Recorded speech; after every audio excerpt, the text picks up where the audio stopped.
આપણી સંકલ્પ ન્યૂઝ ચેનલને સબસ્ક્રાઇબ અને લાઇક કરો, બેલ આઇકન દબાવો જેથી આવનાર ન્યૂઝ અપડેટ્સની નોટિફિકેશન આપના મોબાઈલ પર સૌથી પહેલા પહોંચે. Like, subscribe and share the video. નમસ્કાર દર્શક મિત્રો, હું છું પૂજા ઠંડે. સંકલ્પ ન્યૂઝમાં આપનું સ્વાગત છે. સમાચારની શરૂઆત કરતા પહેલા એક નજર આજના મુખ્ય સમાચાર પર. સેલવાસમાં ભગવાન જગન્નાથ, ભાઈ બલભદ્ર અને બહેન સુભદ્રાની ભવ્ય રથયાત્રા નીકળી. હજારો શ્રદ્ધાળુ ઉમટી પડી ભજન કીર્તન અને જયઘોષ સાથે ઉત્સાહપૂર્વક રથયાત્રામાં ભાગ લીધો. ભગવાન 9 દિવસ સુધી ગુંડીચા મંદિર એટલે કે માસીના ઘરે બિરાજમાન થશે. 10મા દિવસે પોતાના મુખ્ય મંદિરે પરત ફરશે. સેલવાસમાં ભગવાન જગન્નાથની ભવ્ય રથયાત્રા શ્રદ્ધા ભક્તિ અને હર્ષોલ્લાસના વાતાવરણમાં કાઢવામાં આવી હતી. સવારે 10 વાગે 22 ફળિયા જલારામ મંદિરથી ભગવાન જગન્નાથ, ભાઈ બલભદ્ર અને બહેન સુભદ્રાના રથનું વૈદિક મંત્રોચ્ચાર અને વિધિ વિધાન સાથે પૂજન અર્ચન કરી પ્રસ્થાન કરવામાં આવ્યું હતું. સમગ્ર શહેરમાં જય જગન્નાથ અને હરે કૃષ્ણના જયઘોષથી વાતાવરણ ભક્તિમય બની ગયું હતું. રથયાત્રામાં ભગવાનના દર્શન કરવા તેમજ રથની દોરી ખેંચીને પુણ્યનું ભાથું બાંધવા માટે હજારો શ્રદ્ધાળુઓ ઉમટી પડ્યા હતા. ભક્તોએ ભજન કીર્તન અને જયઘોષ સાથે ઉત્સાહપૂર્વક રથયાત્રામાં ભાગ લીધો હતો. આ ભવ્ય ધાર્મિક આયોજનમાં નગરપાલિકા પ્રમુખ સોમનાથ પાટીલ, સુમન પટેલ, રજની શેટ્ટી સહિત અનેક અગ્રણીઓ ઉપસ્થિત રહ્યા હતા. જગન્નાથ ટ્રસ્ટના ટ્રસ્ટીઓ અને પ્રમુખ તથા અતિથિઓ સાથે ભગવાનની પૂજા અર્ચના કરી વિસ્તારની સુખ, સમૃદ્ધિ, શાંતિ અને ખુશાલી માટે પ્રાર્થના કરી હતી. જગન્નાથ ટ્રસ્ટના પ્રમુખ આશિષ ઠક્કરે જણાવ્યું હતું કે ધાર્મિક પરંપરા અનુસાર ભગવાન જગન્નાથ, બલભદ્ર અને સુભદ્રાજી આજથી 9 દિવસ સુધી ગુંડીચા મંદિર એટલે કે માસીના ઘરે બિરાજમાન રહેશે. ત્યારબાદ 10મા દિવસે તેઓ ફરી પોતાના મુખ્ય મંદિરે પરત ફરશે. આ રથયાત્રા 22 ફળિયા સ્થિત જલારામ મંદિરથી શરૂ થઈને ખીલવણી નાકા, ગાયત્રી મંદિર, શિવાજી ચોક, પોલીસ સ્ટેશન, નરોલી 4 રસ્તા સહિત શહેરના મુખ્ય માર્ગો ઉપરથી પસાર થઈને ગુલમહોર પહોંચી હતી. માર્ગમાં વિવિધ સ્થળોએ સ્થાનિક નાગરિકો અને વેપારીઓ પુષ્પવર્ષા કરી ભગવાનનું ભવ્ય સ્વાગત કર્યું હતું. ગુલમહોર પહોંચ્યા બાદ સાંજે મહાપ્રસાદનું આયોજન કરવામાં આવ્યું હતું, જેમાં હજારો શ્રદ્ધાળુઓ જોડાયા હતા. આગામી 9 દિવસ સુધી વિશેષ પૂજા અર્ચના અને સાંસ્કૃતિક કાર્યક્રમનું આયોજન કરવામાં આવશે. સમગ્ર રથયાત્રા દરમિયાન પોલીસ પ્રશાસને સુરક્ષા અને ટ્રાફિક વ્યવસ્થા સુચારુ રાખવા માટે પ્રશંસનીય કામગીરી કરી હતી. શ્રદ્ધાળુઓની સુરક્ષા, ભીડ નિયંત્રણ અને માર્ગદર્શન માટે પોલીસ સતત तैनात रही હતી. यहाँ पे पिछले 4 साल से यहाँ पे रथ यात्रा में भाग ले रही हूँ. जगन्नाथ मंदिर सेवा समिति द्वारा हर साल पिछले 17 सालों से यहाँ पे ये कार्यक्रम का आयोजन हो रहा है. सभी उड़िया समाज और सभी समाज के लोग यहाँ पे सम्मिलित होते हैं. मैं दक्षिण भारत की हूँ, लेकिन फिर भी मुझे यहाँ पे इस रथ यात्रा में सम्मिलित होकर बहुत ही अच्छा फील होता है. भगवान जगन्नाथ का आशीर्वाद मुझे हर साल मिले. हमारा सिलवासा, हमारा दादरा नगर हवेली, भगवान जगन्नाथ का आशीर्वाद हमेशा प्राप्त होता रहे, ऐसा मैं भगवान से प्रार्थना करती हूँ. इस समिति में आशीष भाई ढक्कर जो मेरे बड़े भाई हैं, उनको वो हमेशा मुझे यहाँ पे बुलाते हैं और इस ट्रस्ट को बहुत ही अच्छे से चलाते हैं. भगवान उनको उनके ऊपर अपनी असीम कृपा बनाए रखे, ऐसा मैं भगवान से आशीर्वाद मांगती हूँ. વલસાડ અબ્રામા હાઈવે પાસે પાલિકાની પીવાની મુખ્ય લાઇનમાં ભંગાણ પડતા લાખો લીટર પાણીનો વ્યય. વલસાડના અબ્રામા વિસ્તારમાં નેશનલ હાઈવે 48 પાસે નગરપાલિકાના પીવાના પાણીની મુખ્ય લાઇનમાં મોટું ભંગાણ પડતા પાણીનો વેડફાટ જોવા મળ્યો હતો. પાઇપલાઇન લીક થવાને કારણે રસ્તા ઉપર લાખો લીટર પીવાના પાણીનો વેડફાટ થતાં સ્થાનિકોમાં રોષ જોવા મળ્યો હતો. અકસ્માતને કારણે વલસાડ શહેરમાં પીવાના પાણીની કટોકટી સર્જાય તેવી સંભાવના વર્તાઈ હતી. લાઇન સંપૂર્ણપણે રિપેર થયા બાદ શહેરીજનોને ફરીથી નિયમિત પાણી પુરવઠો મળી રહેશે હોવાનું જણાવાયું હતું. વલસાડના અબ્રામામાં નેશનલ હાઈવે પાસે પાણીની મુખ્ય લાઇન ફાટી લાખો લીટર પાણી વહી ગયું હતું.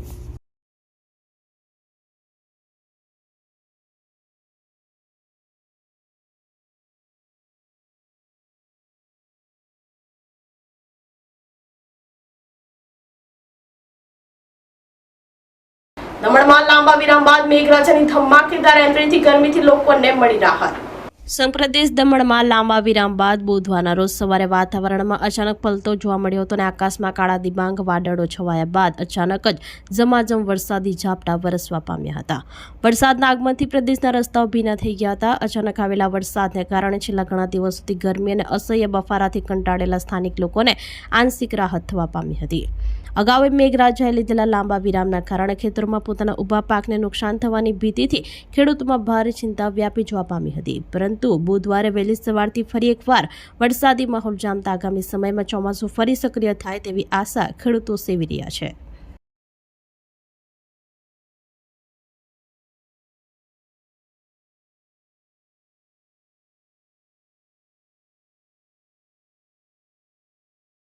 ભરૂચમાં થયેલી ગરફોડ ચોરીના કુખ્યાત સિકલિંગર ગેંગના 2 સાગરીતોને ઝડપી પાડ્યા. પોલીસે ઉમરલા વિસ્તારમાં થયેલી 3 ગરફોડ ચોરીનો ભેદ ઉકેલ્યો. એક ઇસમ વોન્ટેડ.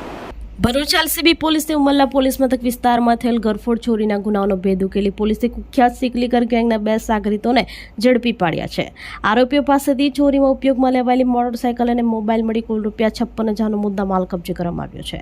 એલસીબીની ટીમ મિલકત સંબંધિત ગુનાઓ ઉકેલવા સક્રિય હતી. આ દરમિયાન જાન્યુઆરીથી એપ્રિલ 2026 દરમિયાન ઉમરલા પોલીસ મથકના રાયસિંગપુરા વેલુ ગામ અને ઉમરલા ટાઉન સહિતના વિસ્તારમાં થયેલ ગરફોડ ચોરીની ઘટનાની તપાસ હાથ ધરવામાં આવી હતી. તપાસ દરમિયાન સીસીટીવી ફૂટેજ, ટેકનિકલ સર્વેલન્સ અને હ્યુમન રિસોર્સના આધારે આ ચોરીમાં સિકલીગર ગેંગની સંડોવણી સામે આવી હતી. અષાઢી બીજની રથયાત્રા દરમિયાન પેટ્રોલિંગ કરતી એલસીબી ટીમને મળેલ બાતમીના આધારે સુરતના ભેસ્તાન વિસ્તારમાંથી રાજવીરસિંહ ઉર્ફે સલિન્દર સિકલીગર અને કૃષ્ણસિંહ સરદારને ચોરીમાં ઉપયોગ કરાયેલી યામા એફઝેડ મોટરસાયકલ સાથે ઝડપી પાડવામાં આવ્યા હતા. પોલીસ પૂછપરછમાં બંને આરોપીઓ ઉમરલા વિસ્તારમાં થયેલી 4 ગરફોડ ચોરીઓની કબૂલાત કરી હતી.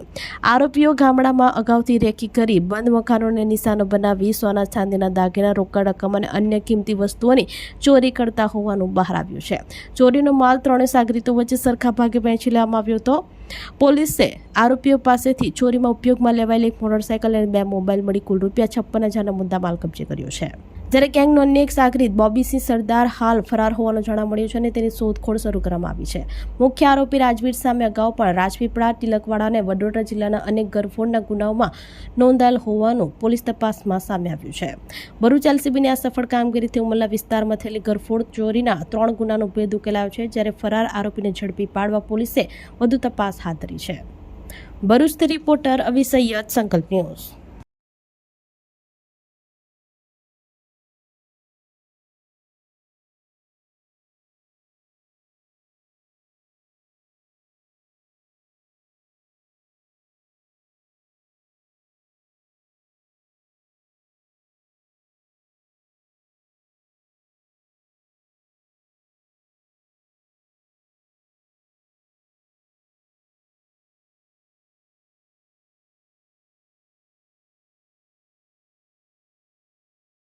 ઉદવાડા ગામની સેઠ પીપી મિસ્ત્રી ઇંગ્લિશ મીડિયમ સ્કૂલ દ્વારા ભવ્ય રથયાત્રાનું આયોજન. શૈક્ષણિક વિકાસની સાથે આધ્યાત્મિકતાનું સિંચન અને રાષ્ટ્રના ઇતિહાસની સમજ બાળકોને અપાઈ.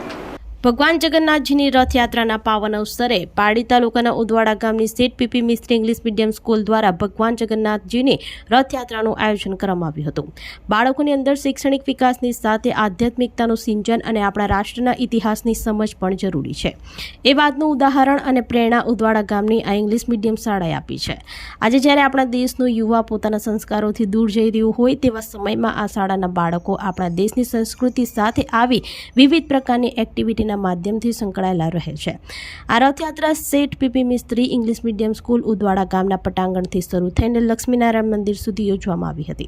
શાળાના બાળકોને શિક્ષકોની સાથે સાથે ગ્રામજનોએ પણ ખૂબ ઉત્સાહથી આ રથયાત્રામાં ભાગીદારી દર્શાવી હતી. આવા આધ્યાત્મિક અને અનેરા કાર્યક્રમની સફળતા બદલ ઉદવાડા વિભાગ સાર્વજનિક કેળવણી મંડળના પ્રેસિડેન્ટ ખુરશેદ કેકોબાદ દસ્તુર, વડા દસ્તુરજી, પ્રમુખ બળવંતરાય પટેલ, સેક્રેટરી નરેન્દ્રભાઈ જરીવાલા, શાળાના આચાર્ય ધરાબેન પટેલ અને લક્ષ્મીનારાયણ મંદિર સમિતિના સભ્યોએ શુભેચ્છાઓ પાઠવી હતી.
વાપી સલવાવની શ્રી ઘનશ્યામ વિદ્યા મંદિરમાં અષાઢી બીજે રથયાત્રા પર્વની ભક્તિમય ઉજવણી.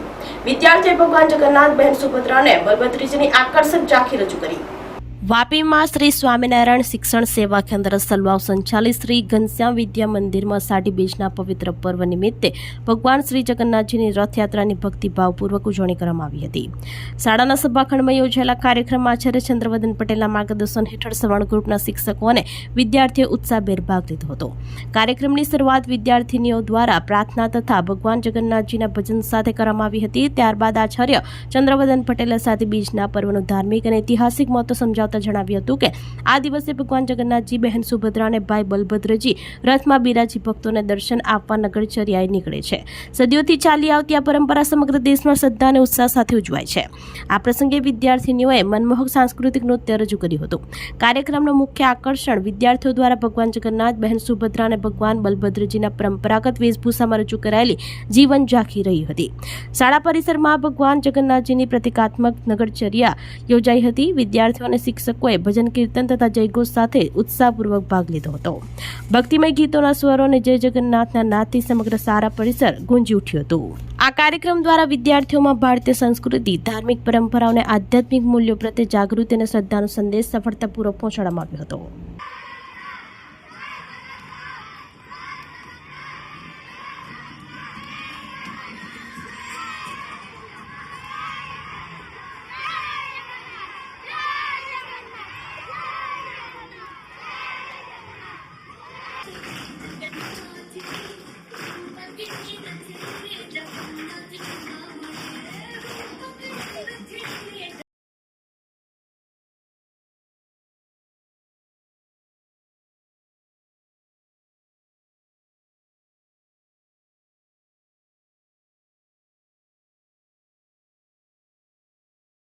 તો આ તાજા સમાચારો, નવા સમાચારો સાથે કાલે ફરી મળીશું. નમસ્કાર. આપણી સંકલ્પ ન્યૂઝ ચેનલને સબસ્ક્રાઇબ અને લાઇક કરો, બેલ આઇકન દબાવો જેથી આવનાર ન્યૂઝ અપડેટ્સની નોટિફિકેશન આપના મોબાઈલ પર સૌથી પહેલા પહોંચે. Like, subscribe and share the video.